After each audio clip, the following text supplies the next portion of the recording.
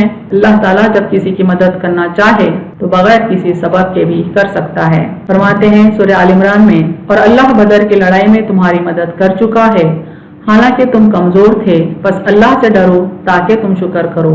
جب آپ مسلمانوں کو کہتے تھے کیا تمہیں یہ کافی نہیں کہ تمہارا رب تمہاری مدد کے لیے 3000 فرشتے آسمان سے اترنے والے بھیجے، بلکہ اگر تم صبر کرو اور پرہیزگاری کرو اور وہ تم پر ایک دم سے آ پہنچیں تو تمہارا رب 5000 فرشتے نشاندار گھوڑوں پر مدد کے لیے بھیجے گا۔ یعنی اللہ تعالیٰ فرماتے ہیں کہ 3000 فرشتے تو ان کی ہمت افزائی کے لیے تھے، اور اگر مسلمان زیادہ صبر کرنے والے ہوتے، زیادہ پرہیزگاری کرنے والے ہوتے تو اللہ تعالیٰ 3 کے بجائے 5000 فرشتے بھی مدد کے لیے بھیجتا۔ اور اس چیز کو اللہ نے تمہارے دل کی خوشی کے لیے کیا ہے، یعنی فرشتوں کو بھیجنا دراصل مسلمانوں کو خوش کرنے کے لیے ہے، اور تاکہ تمہارے دلوں کو اس سے اطمینان ہو، یعنی ان کو ہمت رہے، ان کو موٹیویشن ملے، اس نیت سے اللہ تعالیٰ نے فرشتوں کو بھیجا۔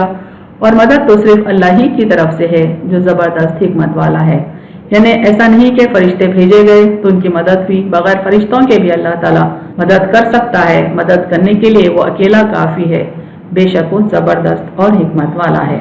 جنگ احد میں بھی اللہ نے کامیابی کا وعدہ کیا تھا، لیکن جنگ کے دوران کچھ مسلمانوں نے آپ صلی اللہ علیہ وسلم کی نافرمانی کر کے اپنی جیت کو ہار میں بدل لیا، شدید جانی نقصان اٹھائے۔ ممکن تھا کہ کوئی زندہ نہ بچے اگر اللہ مدد نہ کرتا، یعنی جس طرح سے جنگ بدر میں اللہ نے کامیابی کا وعدہ کیا تھا، اسی طرح جنگ احد میں بھی اللہ نے مسلمانوں سے کامیابی کا وعدہ کیا تھا، لیکن مسلمانوں کی ایک جماعت سے غلطی ہو گئی۔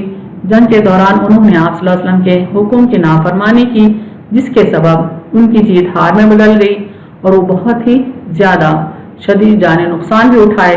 عین وقت پر اگر اللہ انہیں مدد نہ کرتا تو ان میں کوئی بھی زندہ نہ بچتا۔ ایسے نازک وقت جب دشمن کی کامیابی یقینی ہو چلی تھی، اللہ نے ان کے دلوں پر یعنی دشمنوں کے دلوں پر خوف طاری کر دیا اور وہ میدان جنگ سے الٹے قدم لوٹ گئے اور مسلمانوں نے سکون کا سانس لیا۔ یعنی سچویشن اتنی زیادہ کریٹیکل ہو چکی تھی کہ بس دشمنوں کا پوری طرح کامیاب ہونا باقی تھا، ان کی فتح یقینی تھی، لیکن ایسے وقت اللہ تعالیٰ نے دشمنوں کے قلوب پر خوف طاری کر دیا اور وہ گھبرا کر پیچھے ہٹنے لگے اور میدان جنگ چھوڑ کر چلے گئے۔ یعنی اللہ کی مدد صرف فرشتوں کے ذریعے سے ہی نہیں بلکہ دوسرے طریقے سے بھی آ سکتی ہے۔ جنگ احد کا واقعہ یہ بتاتا ہے کہ فرشتوں کی ضرورت نہیں ہے مدد کے لیے، اللہ چاہے تو کوئی بھی طریقہ اپنا سکتا ہے مومن بندوں کی مدد کے لیے۔ سورہ آل عمران میں جنگ احد کے اس سچویشن کے لیے یہ آیت اتری ہے، دیکھیں، ہم ابھی ڈالے دیتے ہیں خوف کافروں کے دلوں میں بسبب اس کے کہ انہوں نے اللہ تعالیٰ کا شریک ایسی چیزوں کو ٹھہرایا ہے جس پر کوئی دلیل اللہ تعالیٰ نے نازل نہیں فرمائی۔ لیکن اللہ کی مدد اور باطل پرستوں پر ہماری کامیابی کے لیے کچھ شرائط پورا کرنا پڑتا ہے۔ اول تو ہمارا ایمان اللہ واحد پر قائم رہے، یعنی متزلزل نہ ہو، اور تم ہمت مت ہارو اور رنج مت کرو، غالب تم ہی رہو گے۔ اگر تم پورے مومن رہے۔ دوم، ہم زندگی کے معاملات میں صبر و تقوی اختیار کریں۔ ان تصبروا وتتقوا، اگر تم صبر کرو اور پرہیزگاری کرو تو اللہ تعالیٰ 3 کے بجائے 5000 فرشتے بھی تمہاری مدد کے لیے نازل کر سکتا ہے۔ اور سوم، ثابت قدم رہیں اور اللہ کا ذکر کثرت سے کریں تاکہ اللہ کی مدد شامل حال ہو۔ اے ایمان والو، جب کسی فوج سے مقابلہ ہو تو ثابت قدم رہو اور اللہ کو بہت یاد کرو تاکہ تم نجات پاؤ۔ اللہ کی طرف سے مدد اور کامیابی کے شرائط تو ہم نے دیکھے، ساتھ میں یہ بھی یاد رکھیں کہ اگر اللہ کی مدد نہ ہو تو پھر کوئی اور مدد کرنے والا نہیں ہے۔ دوسرے الفاظ میں اگر کوئی اور مدد کرتا بھی ہو تو وہ صرف اس وقت ممکن ہے جب اللہ نے اجازت دی ہو، ورنہ کسی قسم کی مدد کوئی ذریعے سے بھی ممکن نہیں ہے۔ وَإِن يَخْذُلْكُمْ فَمَنْ ذَا الَّذِي يَنْصُرُكُمْ مِنْ بَعْدِهِ، اور اگر وہ تم کو چھوڑ دے تو کون ہے جو تمہاری مدد کرے؟ اس لیے مومن بندوں کو چاہیے کہ مدد کی امید صرف اور صرف اللہ سے رکھے، یعنی اسی کی ذات پر مکمل بھروسہ کرے۔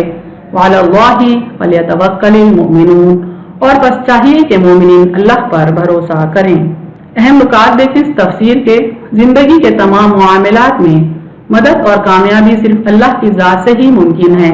کوئی اور بھی صرف اس وقت ہی مدد کر سکتا ہے جب اللہ چاہے، اس کی اذن کے بغیر کچھ بھی ممکن نہیں ہے، اور اگر اللہ نہ مدد کرے تو پھر کسی اور کے بس کی بات نہیں کہ وہ مدد کرے۔ اللہ کی مدد حاصل کرنے کے لیے ضروری ہے کہ ہم اس پر ایمان لائیں، پھر ثابت قدم رہیں، تقوی اختیار کریں، صبر کریں اور اللہ کا ذکر کثرت سے کریں۔